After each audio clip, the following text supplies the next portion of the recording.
We're live. Welcome into Rover Sports. Fun, always teeing up a live stream. Had on a ping pong champion earlier in the show, and you got to follow it. I mean, ping pong's the best. I mean, Forrest Gump, brought all to our life, back in the day, bringing nations together with ping pong. It's a universal sport. Yeah, how are you at ping pong? Because you're a taller guy. Not bad. Got a pretty decent feel. Got soft hands. So, yeah, not bad. Mm-hmm. And it's in, like, the locker rooms and stuff? A lot of locker room ping pong. I mean, a lot of athletes are definitely decent at ping pong because of the hand-eye coordination type of deal. Sure. We got Bob Money on. I'm going to definitely acknowledge some of the commenters here that are watching us. It's great. I mean, we're always the late night show. We're getting started off nice and late, 11:45. I love, by the way, even just for college football, I would love if games like started really late, like 9 or 10 at night, like more towards the later half than like noon games. Yeah, no, I mean, but you know how that works. They have their Pac-12 after dark. They're filling the whole day, Right. Yeah, but I wish there was. I do wish there was like a 12 a.m. or 9 p.m. West Coast kick like ESPN. So you got like to 3 in the morning, 3:30 in the morning, no matter what. So it goes off at midnight. Yeah, and I'm sure coaches want to kill people, but yeah. Why would they care? Not like playing that late in the day. It's not normal. It's a different practice schedule. Most of the time you're practicing at 3, sometime during the day. So it's a lot different for the guys. Their clocks, their body clocks are, accustomed to going at a certain time. So that's really, really late, And ESPN will probably lose a lot of viewership. Yeah, but also you could look at it maybe like for a Mountain West type of deal, like also a slot where they normally wouldn't be on. But I don't understand this whole Pac-12 network. It's the most annoying thing. I can't get it on any single device. It ensures that I won't watch any of this crap. You know what I mean? I hate it so much. No, we got Reese has a question. I can't quite make it out. Yeah, it's about Isaiah Simmons. Like, everyone gets obsessed about these guys, whether it was last year with Haskins, now it's Isaiah Simmons, who's an athletic linebacker. I think he's a good player, but I don't know if his personality is going to work out with the Giants. He just during his interviews, he has a very high-pitched voice, which is fine, but you don't know if he's the right fit for a Joe Judge. You don't know about this guy's personality. So fans are just, I'm not getting mad at Reese. It might sound like I am. Maybe I am, Dave. I'm not getting mad at Reese. But why do fans just get obsessed with like these certain players? It just, shouldn't we let it play out a little bit? I think you should let it play out. I mean, I thought Isaiah Simmons was the best defensive player in college football last year outside of Chase Young. Outside of Chase Young, I thought he was the best defensive player. I mean, he might have really been the best defensive player because Chase Young didn't play like 4 games or 3 games, whatever it was, But, if they think he's a fit, they're going to draft him. All the character issues, they'll know better than who should they draft if not Simmons. It's really going to depend on what's happened in front of them. I mean, the Giants have just addressed, Blake Martinez as a linebacker. They have that guy Ross Cockrell, or they got this guy from the Packers. That's another linebacker, a pass rusher. I don't think anyone that they've signed in free agency will stop them from drafting any one specific player, though, if they love him. I just see if Simmons' personality is great and they love him, then you take him. And I don't think he's a personality concern. I don't know Isaiah Simmons, but he's a versatile player. He definitely can guard the tight end position. On the field, I think he does have some value. I think he has a lot of value on the field. My only concern with Isaiah Simmons, I don't think that the personality is a concern. I mean, some of the things you're alluding to, I personally don't see it because he comes from a strict program that wins in Clemson, all that. If there was a big concern, I think it would have shown up at some point. My biggest concern with him is at 4. Does he make enough of it? Is he enough of an impact guy to justify the draft position? Is he a great player? Like Luke, to me, if he's Luke Kuechly, that doesn't justify number 4 overall.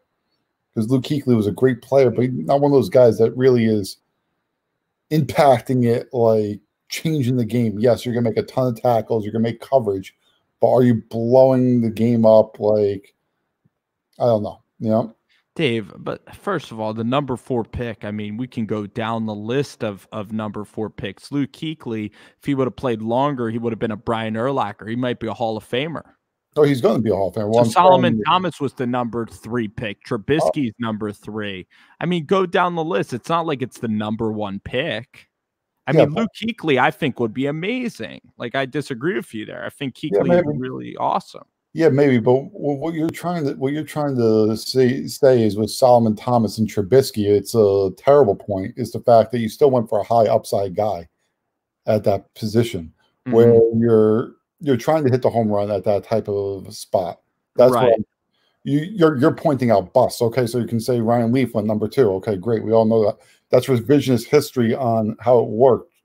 So you want to take an athlete that is so rare that they could be potentially like one of the greatest real potential Hall of Famers. Yes. That's what you're trying to hit at the top 5. And that's where, that's where it seems like teams that start ascending the right direction, they hit big within that top 5, 6 range. It's like even the Jets, okay? And I'm not knocking the player, okay? But how much does a Jamal Adams really do for you at the end of the day when it's a safety who's maybe the best at his position? But does it change your defense that much? Well, I think it's hard to find I think it's hard to find the crazy talent, though. Oh, I agree, and that's why you got to go for it at number 4. That's why the tackles, pass rushers, quarterbacks go high most of the time because it's hard to find that type of talent.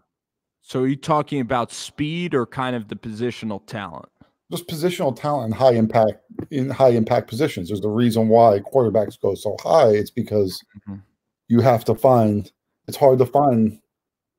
Right. What your argument is now that I see it morph through is Luke Kuechly's the production can almost be replaced within a couple of years. You can almost find that. Yeah, I mean, okay, like if I mess up his name, I'm sorry. You'll correct me right here. The guy from the Colts, the middle linebacker. Leonard. It's like he is a great player, but these guys seem to be found, like these linebackers that eat up a ton of tackles, put up these gaudy numbers in tackling.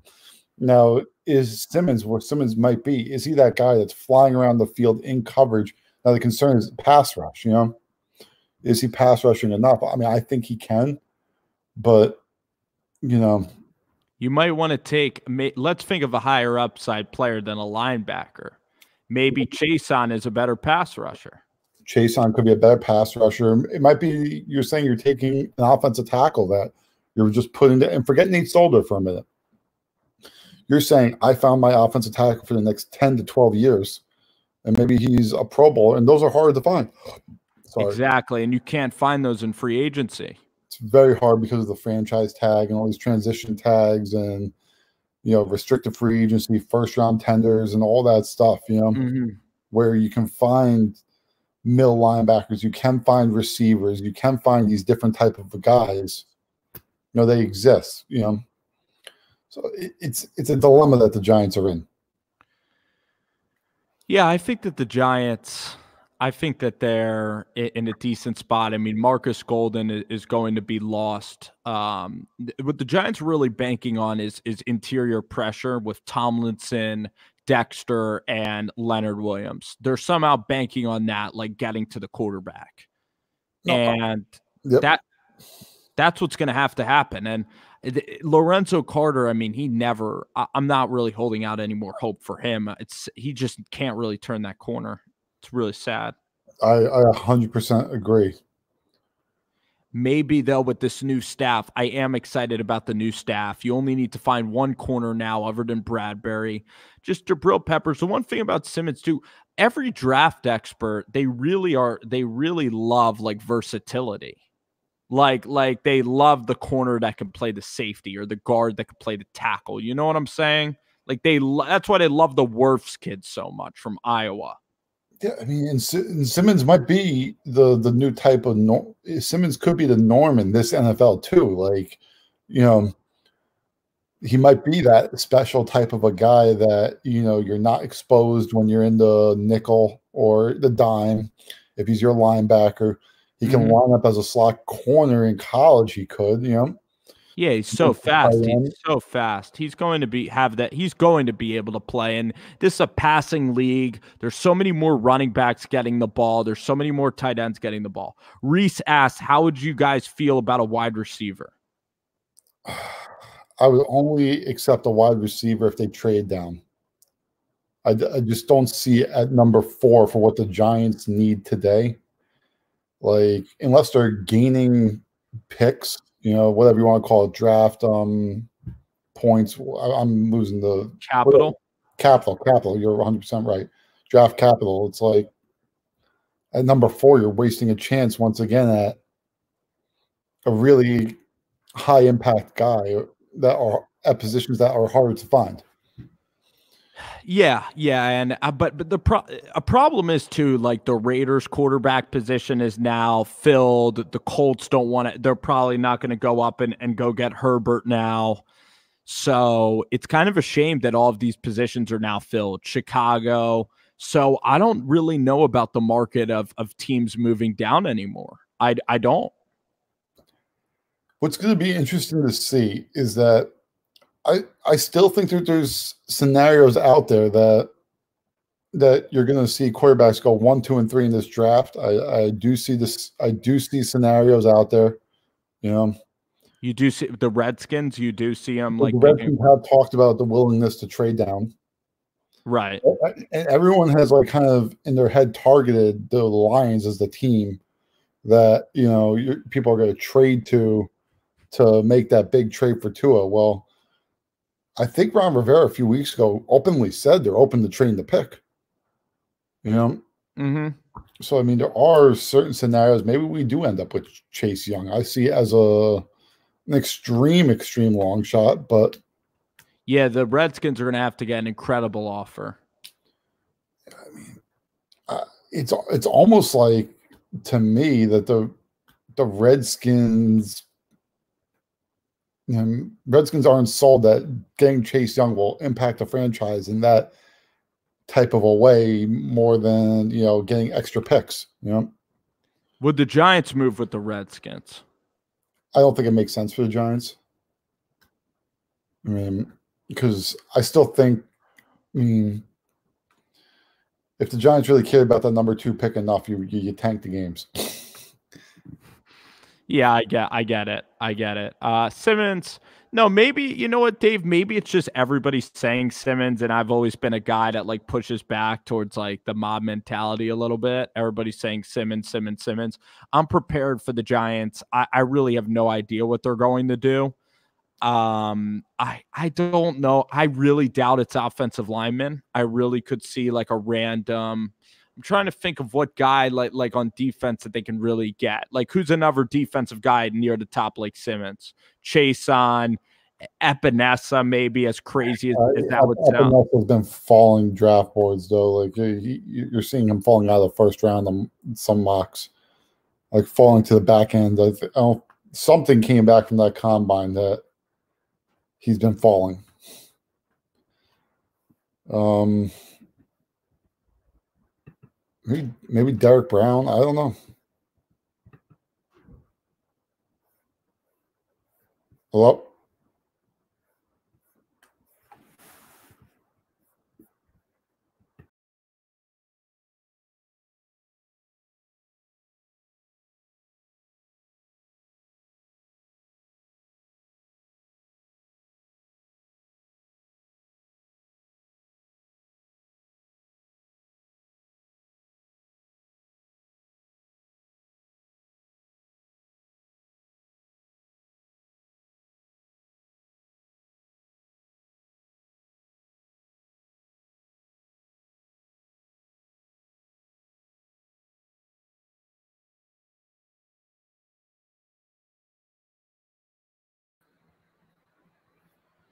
Dave.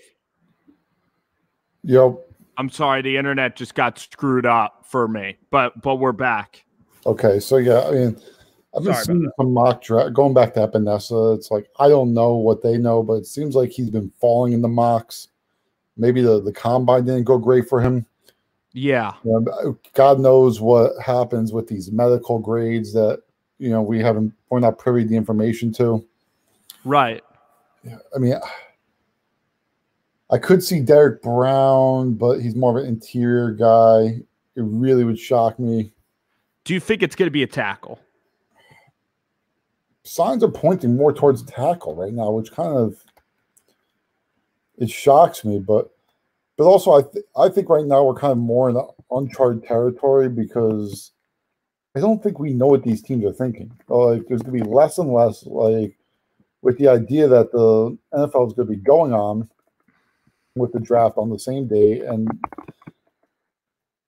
basically no one has come in for any interviews anywhere. Wait, so the whole draft's going to be on one night? No, but it's going to be the same date that we that they're originally anticipating. Yeah, where the GMs want to move back because they haven't been able to interview guys. There's no pro days, no nothing. The small school guys are getting screwed because of the medicals. Yeah, I mean, I think it's a very, very interesting concept of what's going on here. It's I think teams are more in the dark than you would think. Yeah. I really think teams are flat out in the dark right now. All right. So Dave, let's switch gears a little. We will come back to the NFL and talk about the Giants. I could talk about Giants for a while. I care about them. I want Dave to succeed.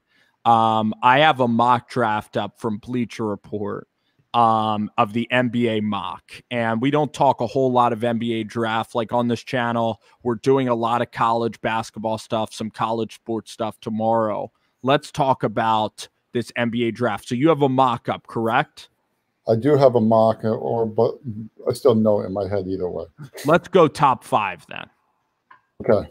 So Golden State. So really for Golden State, this is the best possible scenario because they don't even lose out on being the worst team ever. No one's going to even remember this season. Yeah, I mean, this is just going to go down as, didn't make the playoffs, whatever. Right. So you have Anthony Edwards going number 1? Okay, see, I think that there's 2 names here that could potentially fly up draft board if it is truly the Warriors taking the pick. Okay. Yeah. And all the rumors are rampant that they'll trade the pick for an established player. I'm not going to get into that right now because that's too far out, and that's too much, and you don't know what's what as far as guys looking to leave and things like that, right? Mm-hmm. So I'm not going to get into trading picks right now. 2 names that I would truly keep my eyes out. Well, 3 names, okay? Yes, James Wiseman. I don't think that they take Anthony Edwards either way, okay? If this is the Warriors taking the pick for the Warriors, Wiseman seems like an obvious choice. To me, I don't think that they would go that route. Of Wiseman? If it's the Warriors taking the pick at number 1, to me, it's going to be Obi Toppin, the kid out of Dayton. A little bit of a more mature body, will help you win quicker. He easily, to me, was the player of the year in college basketball. Luka Garza might win it this year, but yeah, I think you just got announced Obi was the winner. Was he? Okay. I really I've been so out of like any sports news. Like usually I would know by the second. No, but Obi Toppin, he's a safe bet, a guy who can put the ball on the floor, kind of like a Draymond Green, but more athletic. Reminds you kind of like an Amari Stoudemire, strong body. Can shoot the 3. Can shoot the 3 a little bit. Can switch probably 5 through 2 in the NBA guarding. I don't think he can guard a 1 in the NBA, but with the switching in the NBA, it's not going to hurt him at all. Yeah. So I think if the Warriors are taking the pick for the Warriors, and knowing that they have about a 2-year window to win big. And I think that will factor into the Warriors' decision. I don't think that this is going to be a long-term pick. So Toppin can also play the 5 with Draymond. It would be a really great lineup. Yes, yes. And now, so we're going to take that guy. Now, here's a guy who I would watch out for at number 1 once the pre-draft workouts and all that go through, all right? Yes. Because once again, Wiseman hasn't played in a year. And yeah, he's 7'1", but remember this thing. 7-footers are going out of style in the NBA quicker than anyone could have ever imagined this happening. You know, I could come up with some metaphor, some catchy saying. Sliced bread leaving. I'm trying to think of a good. Yeah, but it's like, you know, 7-footers are going out of style quickly, and he's an athletic guy and stuff like that. Yeah. I do have fears that Wiseman's ability to cover on switches, the way the NBA goes, the switching. And so the guy's a lefty. I need to get to know Wiseman better. Okay, I barely watched any Memphis games. He's 6'9". He probably dominated in high school. He's 7 foot. Is he like Precious Ochoa? Is he a real big man? Like I know he's fit. He's more like Anthony Davis. So, but he's a lefty. A lefty, shoots it. You know, can he really shoot it?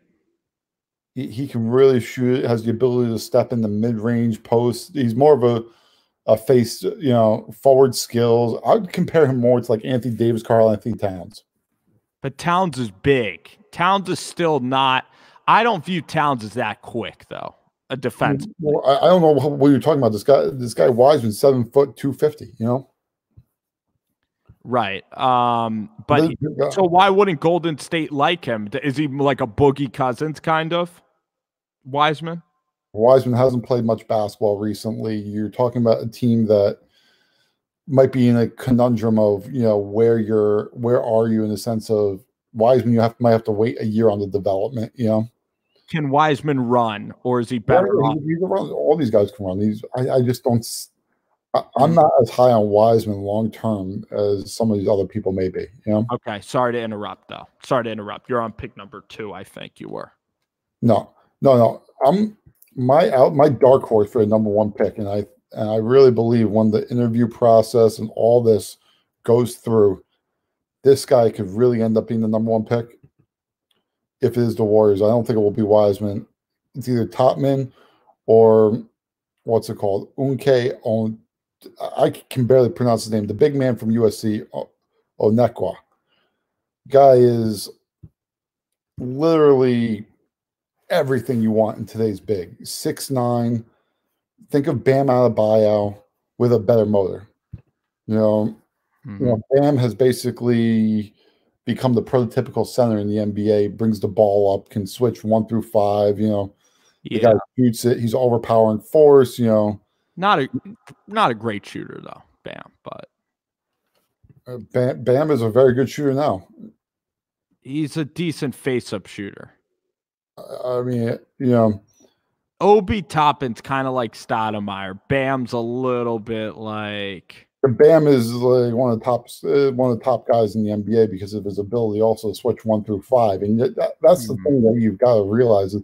This NBA with the space that's played, these big men are being forced to be put into more uncomfortable situations than ever. So your centers are really now looking more like 6'9", 6'10" at the biggest type of guys, you know? Right. You know, so I think that this guy could definitely, you know, as you say, this guy could, when you go through the interview process, you go through, you know, everything, the scouting and stuff like that. This guy plays unbelievable. His motor is next to none. He clears everything on the glass. It's the kid from USC. He's been rising up draft boards like crazy over the last year.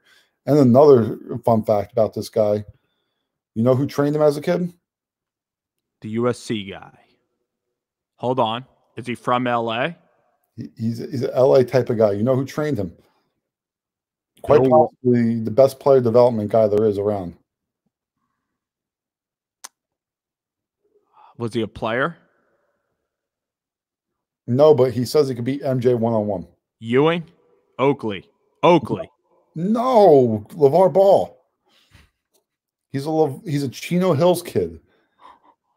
Oh, he played on the team with LaMelo and all of them. Yeah, LaMelo. he So was the big man. he's a freshman. Yeah. Oh wow! Could you imagine if two? Could you imagine if two like if there were two picks inside the top whatever, and LaMelo and this guy were a package? Yeah, Matt. You know I think LaMelo's the number one pick though in this draft. You said that he was so for real, and the guy, I think his floor, LaMelo's floor, is like a D'Angelo Russell the way he passes, but he's going to be so much better. I mean, he's 6'7", he has all the length, he's going to get even stronger. The guy could be dominant as a point guard. I completely agree, but I was making that pick for the Warriors. Right. I completely agree. If you're going number 2, I think it's LaMelo Ball. It's got now they do have a lot of guards that they've invested in, like early picks. I'll put it this way. You know how the NBA works. It doesn't matter. They're going to pick the best player and they'll move on from these guards. You realize something? They've invested a lot of early picks in the guards, right? I 100% agree with you. Who's turned out to be the Ja Morant type of guy? I mean, these guys show early on whether they're great players or not. Now, Sexton's okay. He's not completely failing, but he's not. No, you're right. No, I completely agree with you. I would take LaMelo if I were Cleveland. I would take LaMelo as well. The Garland I thought would be better, but why do you think he's not working out? Just a little small, not that great defensively. I think Garland also you could be he might need another year. This is gonna be he had the Achilles injury or whatever it was at Vanderbilt. Maybe it's just taking him time to get, even though he's playing out there and stuff like that, 100% strength into the leg again and things like that, Why did Beeline's offense not translate like as beautifully as West Virginia or Michigan to these NBA guys? I don't think it would. I just think that the Cavs aren't good. I think really that it was, I don't think it had anything to do with offense or things like that. I think the Cavs aren't necessarily as talented. They have no wing scoring. Yeah, they're not a good team at all. Like I see them as the least talented team in the NBA, period. Yeah. I mean, there's just nothing to build on there at all in any way, shape, or form. There's nothing that's sitting out that's hurt that really they're just not talented. Right. When Beeline walked into a situation he should have never walked into. I think personally, he was being backstabbed by Bickerstaff. Maybe not by Bickerstaff, but just the whole organization didn't like his way of doing things. And, there was always this thing, well, he didn't understand the way the NBA worked. Well, you know what? Their team wasn't great anyway, so I think you had a lot of overpriced guys. And Reese said he was too old, and but Reese in here says that he was too old. But I get Beeline trying to do it before before like his time was up. I get him trying. I can agree with you. I think I would agree more. Maybe not he's too old, that he was too far gone into his college way of thinking. I would agree he's too old. He might have just been doing it for too long a different way. Yeah. Let's move on to the next. So you have LaMelo Ball. I would have LaMelo Ball. I mean, the Warriors, and they didn't give a real answer. If I was going to go, if you're going to put a gun to my head and you're saying that the Warriors are picking number 1, I would go Topman and then LaMelo. Okay, let me think about this. If you have Steph, and they won't go Steph and LaMelo because it's too much like Russell, right? So it can't happen. No, if the Warriors are taking that pick, they're not doing it for a long-term plug. I'm telling you, they're going to do it for as short-term of a. They are trying to win the next 2 years, and then if they have to rebuild from there, they're going to rebuild from there. How about R.J. Hampton? Can he play off the ball? I don't even think R.J. Hampton would be a half discussion. Because Hampton reminds me of Livingston. Yeah, I mean, Hampton reminds me a little bit of a Jamal Murray, Yeah, or Exum on Utah. I like Hampton a lot. I like Hampton a lot. I'm telling you right now, I don't see the Warriors taking anything outside of a Topman a Wiseman or a or what's it called, the big guy from USC, maybe LaMelo if they're looking for long-term replacements. But I'm telling you, I think that this team is going to be fixated on winning now. Right. Let's go on to the Wolves. Yeah. Okay. The Wolves. I think if it. Okay, so I'm going to say it was top. My pick would be Topman, and then with Melo. I'll say probably the Wolves. You're looking at probably what's it called, Anthony Edwards. To go, my opinion goes along with D'Angelo Russell. You're not going to go big with James Wiseman, because of Karl Anthony Towns. I have an interesting trade for you. I'm not doing trades right now, but okay. No, but this is a possible trade. They're not trading for Devin Booker. They're not with Phoenix. I think Phoenix likes Devin Booker too much. No, because then Phoenix can get Edwards at 3. I honestly,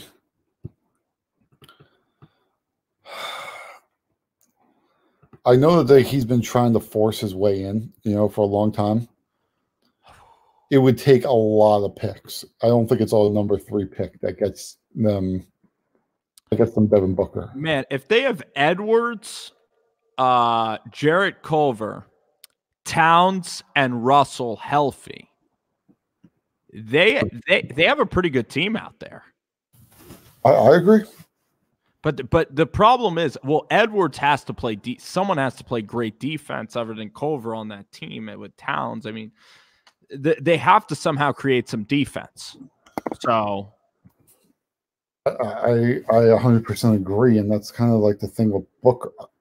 I don't necessarily see this Booker thing happening anytime soon. And maybe I'm wrong. Maybe Booker forces his way to the Minnesota Timberwolves. Yeah. I think if it's well, I'll put it this way. Long story short, if it's Booker, it's going to be that number 3 pick and a bunch of other first-round picks. You get them. All right, we have Atlanta. I'll make this Atlanta pick. Okay. I think that Wiseman here is a perfect pick. I would agree. I mean, I think it's Wiseman. I think it would be Wiseman or maybe I'm trying to think. I'm looking at the board now. Who is this Dana Avdija guy? I have not seen him. I mean, I've seen the comparison is like a poor man's Luka Doncic or a Danny Granger type. Okay. I've never seen him, so I can't comment on it. This is an interesting list, man. I don't even think this draft is that good. I think it's decent. Okay, so we're gonna say Wiseman goes 4. Yeah, I don't see Wiseman going outside the top 4, like come hell or high water. I think at 5 you could be looking at RJ Hampton.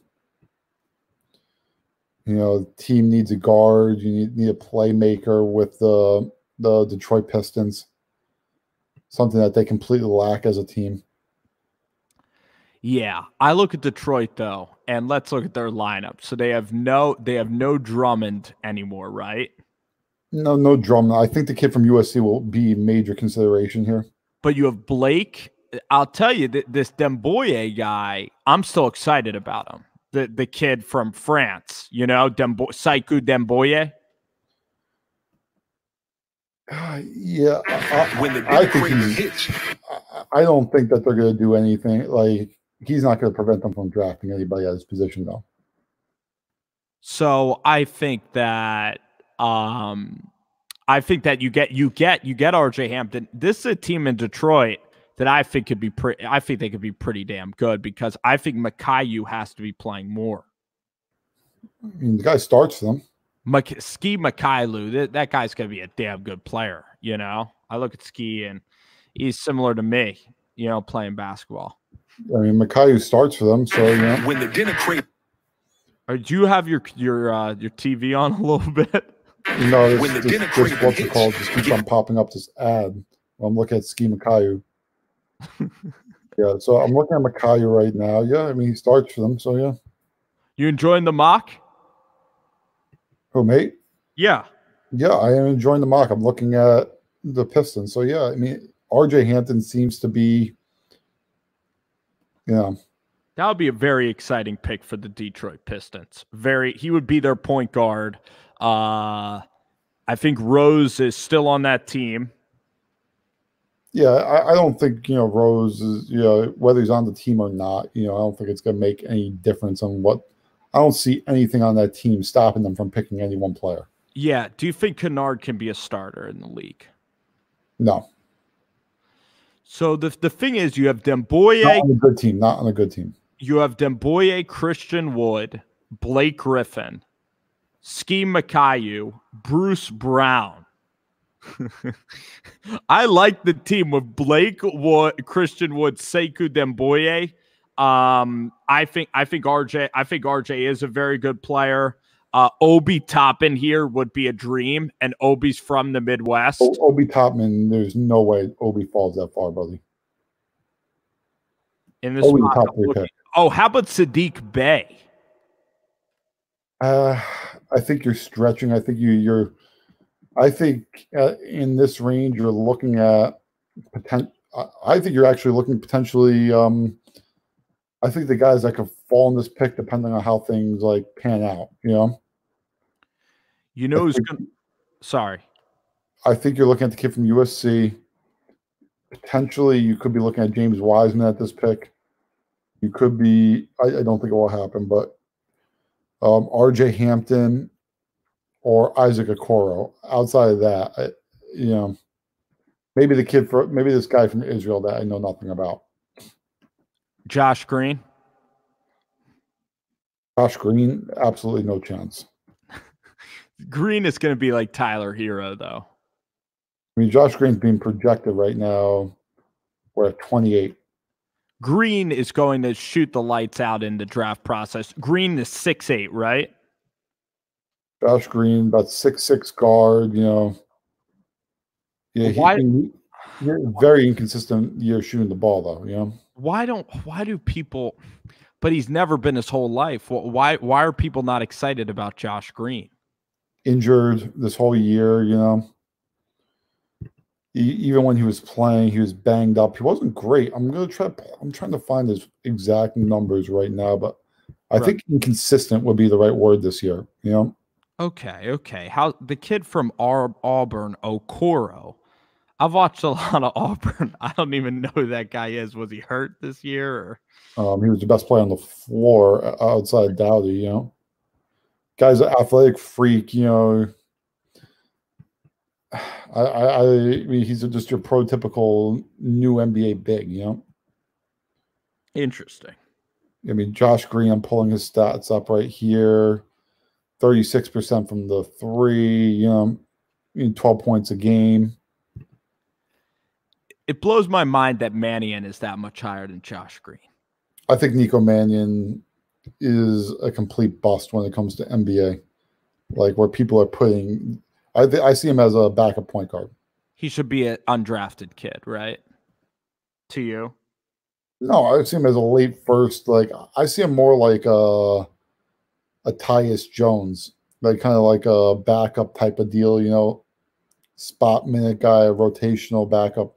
Yeah, Luke Rittenauer. Yeah, like that type of deal. Okay, so we go number 6 to the Knicks. Yeah, the Pistons are a hell of a lot better than the Knicks. The Knicks are just one of the greatest franchises in the world. Number 6 to the Knicks, I'll say I'll finally pull the kid from USC off the board, the 6'9" kid. For the Bulls, who you got? It's me now? Yeah. All right. For some reason, maybe I just don't watch any basketball, but this mock seems harder than every other year. Why is that? Well, do you think these kids aren't that popular? Or I'm just not watching? You probably just haven't watched a lot.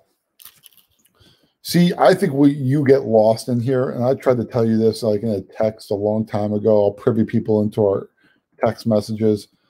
It's like when I was telling you Sadiq Bey is far and beyond the best player in the Big East, Mm-hmm.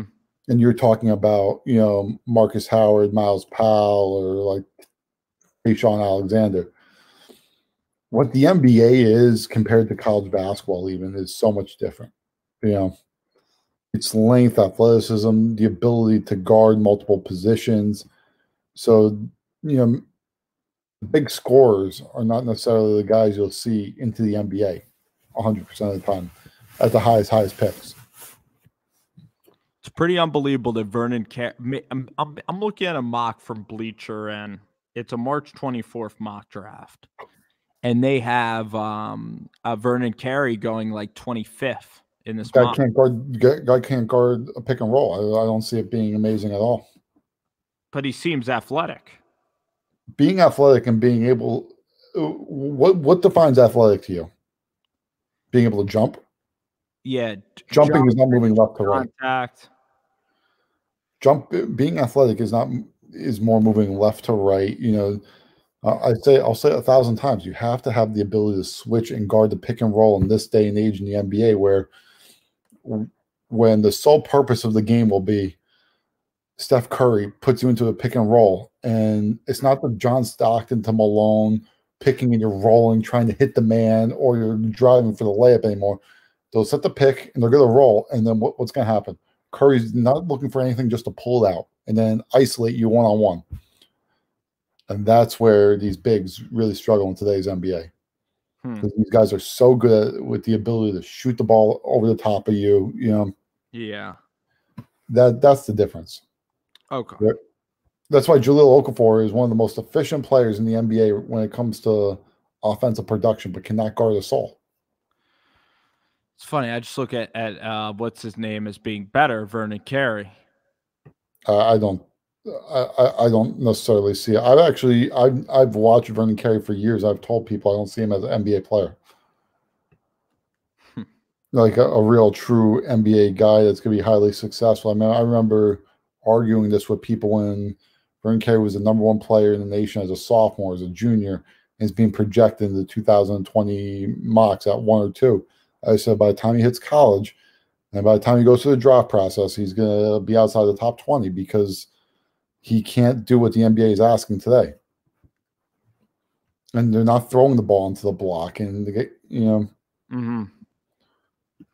Yeah, I don't know if you've been on NBA TV, but I watched I've watched games from 2007, you know, or 2000, and what they'll do on offense is it's almost all chest passes, like the court seems like it's in a phone booth, you've watched it too, and it's like Brandon Bass posting somebody up, and I mean, what's his name? Like the Lakers were starting Vujicic and Steve Blake, in the same lineup.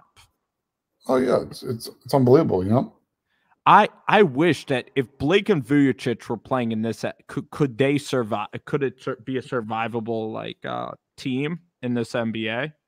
Or they would just get rained down threes. Now, here's my theory about how to guard threes. If you're guarding Curry, I would just force Curry to drive every time to the middle of the floor, and I would not leave Clay. I'd force him to hit floaters on me all day. Force him to hit twos on me all day.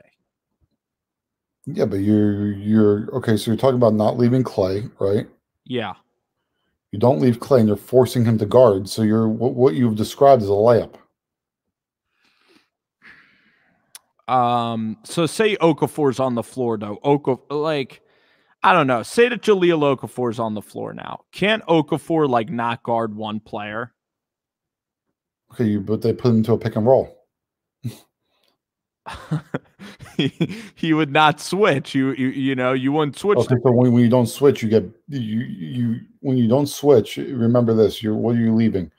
You're leaving either a wide open 3 for a guy like Curry. That's so once again you've given up the 3, or a free drive to the basket if you don't want to leave Klay Thompson. It's probably why the Sixers screwed up with Al Horford, or it's why like certain guys can't play anymore. It becomes very hard. I mean, I'm not even trying to be like contrarian and making it sound like as easy, but it does become as easy as that. That's why the NBA it's hard to guard. That's why they always say it's a make or miss league, because really at the end of the day, it's threes. Yeah, it's making or missing shots. It's kind of annoying actually how it's so many threes. Yeah, it's because some people call it annoying. I just call it like people. And I'm not. It's not even taking a knocky. I think it's people don't quite understand how good that these guys actually are. These guys are almost unguardable in certain senses of staying in front of them time in, time out, with kind of the rules the way that they are. It's very hard to stay in front of these guys. So the drill penetration, it's either giving up a layup or you're giving up a three.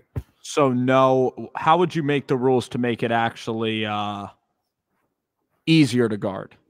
If you had like the international game and you had the defense of 3 seconds, it's something that makes it very hard to guard. I think it would be better if the league had an NBA in like 3 seconds was appropriate. Would you agree? Yeah, maybe we'll bring Hashim Thabit back. I would love that. Yeah, so I mean that's kind of like, but the NBA is not going to that. So it's so funny that Duncan Robinson, is I was listening to him talk and he was like, when I pump fake a guy, I can't even take a pull up 2. I have to take a 3. You can't even dribble inside the line anymore. Yeah. I mean, Duncan Robinson is the classic example of guy who would have had a hard time making it back in the day, but he makes it now because especially with the defensive 3 seconds, he's a guy who more than anybody benefits from defensive 3 seconds. Ron Baker would have made it maybe in the early 2000s. Yeah, a backup player maybe. Yeah. Ron Baker's biggest problem is that he can't shoot the ball consistently enough. Yeah. Oh man, I would love as an experiment, Dave, if like the Knicks rolled with Dougie, Ron, and just like continued. I wouldn't, because they couldn't guard anybody. It would be a 3-point barrage. It'd probably be more layups to the rim and stuff like that than you could ever imagine. Because they'd be getting just out physical. These guys aren't athletic enough. So yeah, let's wrap up the mock draft and let's wrap up the top 10. We did 6. Okay, so I got to pick now. I'll pick what's it called, Bay New York. By the way, they're probably going to take Anthony's kid. Just out of peer pressure. By the way, it's probably going to happen, and it's not the right pick either. I don't think it will happen, but because he didn't have a great year at UNC with the injuries, but it could happen. I don't think the pressure would have been higher if he had played all year. He just looks like he's not a great defender either. Yeah, he's a little small, so I agree with that. All right. Let's go with let's take Bay though. Can we take Bay with the Bay at 7? That's possible. Chicago takes Bay, but they need a really good wing, a small forward actually. They need a small forward. They have you have White now, who's kind of getting good, Kobe White. They have a good team. I mean, Markkanen, Wendell Carter, a lot of names. Maybe they're just not good. Maybe that's it. Yeah. Go ahead. Now it's your pick, right? Number 8 is the Hornets. The Hornets. I think that the Hornets are, from everything I'm reading, I think it's almost like a lock here, is that they're taking the point guard from France, Killian Hayes. I think it might be. I think they might have already guaranteed it to him. Like Michael did. What? Michael guaranteed it. It's the way the NBA works. Like, he might have the guarantee from the Hornets that if he's there, that they're taking him already. Killian Hayes, the 6'5" point guard. They have the great relationship with France. Between Tony Parker, Nicholas Batum, Boris Diaw. They've always seemed to have a good French connection there.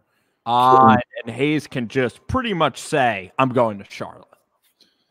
If that might be the reason why he's coming out right now. So yeah, I think he's definitely very much in play. Almost every mock I'm seeing, guys are changing left and right around that position. Somehow every mock at least most of the mocks I'm seeing, it's Killen Haste 8. I don't know anything more about it other than I think there might be something more in the works that we don't know about. I'm excited about the kid. Sounds like a good player. Shooter, can he shoot it? Struggle shooting from the floor, probably a lot like Frank Nitikita. Oh no. Yeah, but No. Can he play next to Graham? I don't know. I've never seen the kid ever. Okay, all right. I'm just going based on mocks I've seen. Let's do Washington now. Washington also kind of needs a point guard. I don't know about the John Wall situation. How is the kid from Florida State, Devin Vassell? I think I don't see that as he's a shooting guard, more of a wing. Right. He's a scorer. I mean, I have more of a 3-and-D type of guy. I think that's a little high for him, but yeah, depending on how they value him, I mean, that's possible. I mean, what's his name got picked a lot higher than everyone thought last year too. Cam Johnson, Yeah, 3-and-D. Well, that's like Josh Green, Yeah. I like this kid's game though a lot. From Memphis, Precious Ochua. Yeah, I mean, he's a New York kid, well, not I mean, he's from Africa, but New York kid, he's on the tough. Bronx, tough kid, tough kid. Yes. He played 3 years at St. Benedict's High School, tough program. Elite program. Elite program out there in the Northeast. And he's just an animal. I mean, I think he's one of those guys that, he reminds me a lot of Montrezl Harrell. Just absolute animal. And then you start getting to that point of, say, if you're talking about the number 10 pick there, if you knew you were getting Montrezl Harrell at number 10, would you take him? And the answer is yes. If you knew you could guarantee it. So yeah, I mean, it's a great player, a very good player. I still like the Josh Green kid a lot. I agree with you. I think he's undervalued in this draft. I don't think he's going to go that high, but I think, I think you got to take a chance on him, man. And then Kyra Lewis could end up being a good player too. Like I know that they've taken wings the last few years, but they just don't seem to have anyone that can shoot the ball. If I'm the 76ers at 22, I can see the pick, Of what, Kyra or Josh Green? Josh Green. I mean, I could see maybe the Bucks at 19 for Josh Green. Yeah. Vernon Carey could go to the Sixers. The Duke connection. Yeah, I mean, I think Kyra Lewis is very small for my liking. But because he's not even a wing, he's a true point. He's a point guard with his height, so he's 6'3", 6'2". Yeah, so let's do the 10. Let's wrap up the mock. Yeah, we did 10 Precious Achua, and then we're done with that. Oh yeah, yep. Next subject. You look at this league right now. You got Phoenix. You got what is it? We have Washington. What team can actually make a leap in the top 10? What team could make it like a leap in the top 10? Easily, it's the Warriors. Right. I almost meant other than them, but maybe Detroit. I don't think that Detroit's anywhere close right now. I don't know what it is about Detroit and Dwayne Casey, but they can never seem to win at a high level. I think I mean, the Suns, in theory, could make a jump. In theory, if guys start developing, I think a team that could make a big jump, it's the Atlanta Hawks. Yeah, if they all stay healthy. They stay healthy. A little bit more development with Trae Young. Some development with DeAndre Hunter, Cam Reddish, and then John Collins seems to be. If John Collins can stay up to steroids, right. I think if you were going outside the Warriors, my opinion would be the Hawks. But Davey Horns, man, it was fun. I'm excited for tomorrow's stream. It's going to be Tennessee. It's going to be a big Tennessee stream, but it was fun chatting, man. I love it. All right, man. You have a good night.